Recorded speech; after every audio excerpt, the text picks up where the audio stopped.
pero hay mucha prensa internacional, muchísima. Constanza Santamaría es de la Televisión Nacional Chilena, ella conduce el noticiero central de la Televisión Nacional Chilena. Hola Constanza, ¿cómo estás? Gracias. ¿Qué tal? Gracias por tenerme, por invitarme. Muy buenas tardes. Lo primero que quiero preguntarte es, ¿qué ven ustedes en este fenómeno? Wow, la verdad es que para Chile, no solamente para los medios, también para toda la opinión pública, para los políticos, para el sistema político, es muy atractivo en términos de noticias lo que está pasando en Argentina. El fenómeno Milei es, claro, no es aislado, es un fenómeno que se une a un fenómeno más global de otros personajes parecidos o autoridades parecidas del mismo lado ideológico y del mismo estilo, que no son políticos tradicionales, que salen del clivaje tradicional de derecha e izquierda, ¿cierto?, que generalmente tenemos en Latinoamérica. Boric está dentro de ese fenómeno, él de otro arco político, pero no fue un político tradicional llegando. No fue un político tradicional porque llegó muy joven, por eso, y porque, digamos, era un movimiento y venía de un movimiento que nunca había estado en el gobierno, pero porque son muy jóvenes.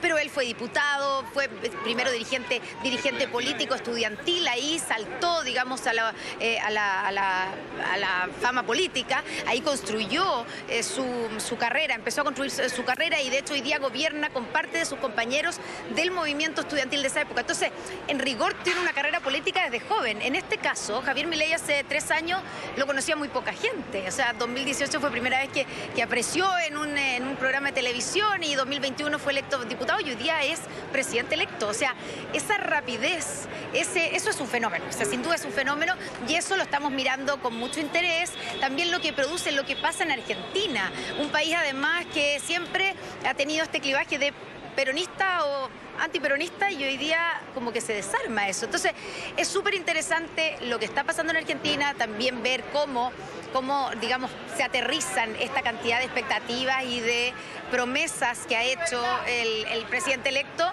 en un país que tiene una crisis económica y social importantísima. Y en Chile obviamente también hay sectores que dicen, tal vez esto va a pasar en Chile en algún minuto, o van a aparecer este tipo de líderes políticos que son como outsiders, como decimos nosotros. Claro, ideológicamente lo más parecido a Javier Milei en términos ideológicos es José Antonio Kast. Ya te pregunta Dominique, que está en el piso, simplemente una cortita respecto a esto que decías. ¿A partir de cuándo lo empezaron a ver a Milei? ¿De este año o lo venían siguiendo? La verdad es que nosotros en Televisión Nacional lo venimos siguiendo hace rato. Tuvimos una entrevista, él fue a Chile en algún momento, no sé cuándo fue la entrevista, pero yo creo que hace, no sé, 2 años tiene que haber sido, cuando apareció en Político en esa época y lo entrevistó Matías del Río, compañero mío, colega en Televisión Nacional, y lo entrevistó en ese momento, en una entrevista, porque igual ha dado pocas entrevistas en general a medios internacionales, y una entrevista interesante que la han citado mucho acá en Argentina. Así que la verdad es que lo veníamos siguiendo y era un personaje muy disruptivo que, o sea, hay que mirar de todas maneras. Domi, te está escuchando Constanza. Buenas tardes, un placer saludarte, un gusto realmente.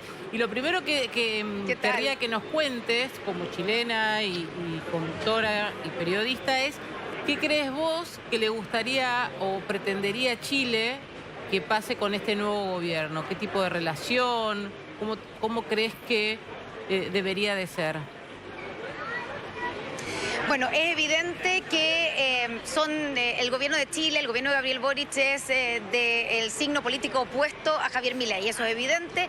Lo han dicho algunos personeros, algunos asesores de Javier Milei en su minuto. Por ejemplo, Victoria Villarruel, ¿cierto? Cuando estaba todavía en el día cierre de campaña, le preguntó a una colega mía su opinión sobre el gobierno de Boric y ella dijo es una tragedia, pero hay que respetar al gobierno chileno, etcétera. Pero entonces, por lo tanto, hay una gran pregunta y un gran signo de interrogación de cómo va a ser esa relación, si va a ser distinta. Pero ojo, porque lo que nos dicen en general desde Chile, desde la Cancillería y también posiblemente desde aquí, es que las relaciones diplomáticas entre Chile y Argentina, primero somos 2 pueblos demasiado unidos, demasiado hermanos y tenemos demasiado en común. Entonces, generalmente se manejan a nivel de Estado y no de gobierno. Entonces, en Chile lo que dicen desde la Cancillería, del gobierno, es que no debiera cambiar la relación que tienen hoy día, pese a que obviamente el gobierno de Alberto Fernández tiene digamos, son parientes ideológicos con el gobierno de Gabriel Boric, y cercanía ideológica, etcétera.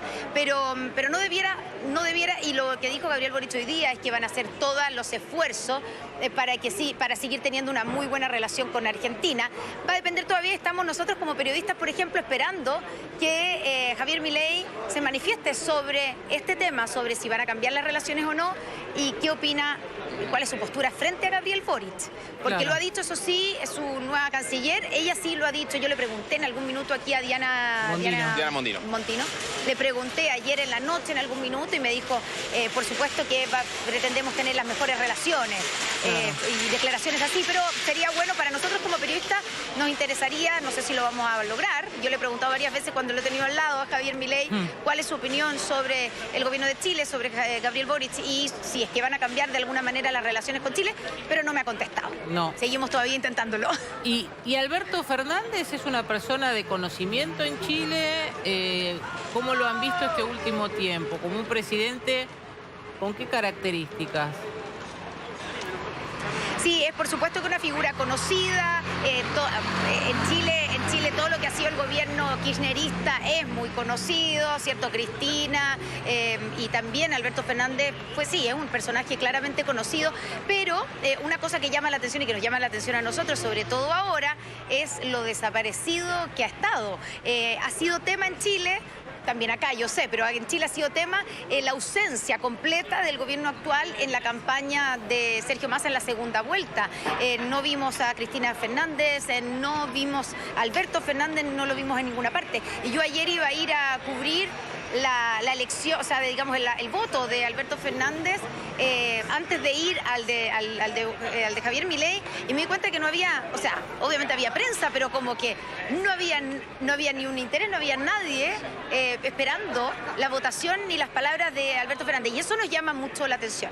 Domi, si me permitís una pregunta concreta sobre algo de Chile. Milei muchas veces ha hablado respecto a la reforma de la obra pública y ha mencionado la iniciativa a la chilena, el modelo a la chilena. ¿Cómo es el modelo chileno y si funciona en ese sentido? Bueno, es que yo no sé exactamente a qué se refiere. Obra pública. Sí, en el caso de obra pública, pero también lo ha dicho en educación. Educación con los vouchers ha dicho este es el modelo exitoso chileno. Y claro, el modelo chileno tiene la iniciativa privada como una base fundamental, pero no es lo único.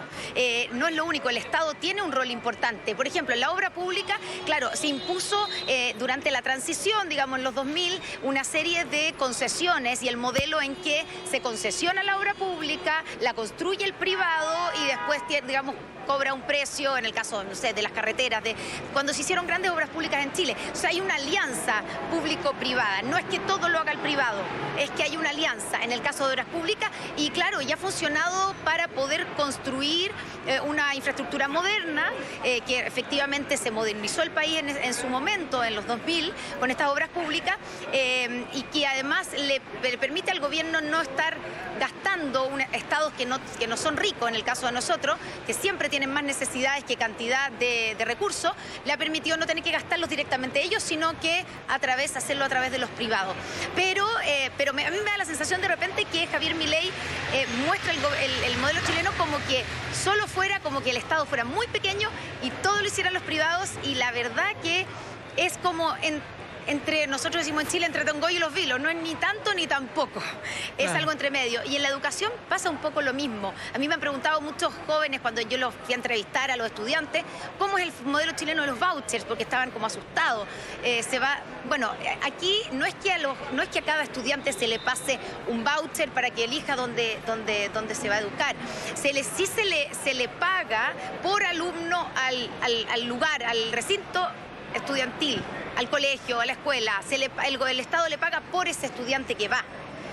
Pero no es que cada uno vaya con un voucher decidiendo dónde va a estudiar. Plata por Constanza. Entonces, en el fondo, yo creo que es súper interesante, claro, para ustedes, para los argentinos, mirar lo que pasa al otro lado, porque efectivamente Javier Milei se ha inspirado ahí. Pero yo creo que de repente ha sido una interpretación muy purista de eso de que se llama el modelo chileno. Totalmente. Constanza, muchas gracias, un cariño enorme y agradecidos por poder tener esta charla con vos.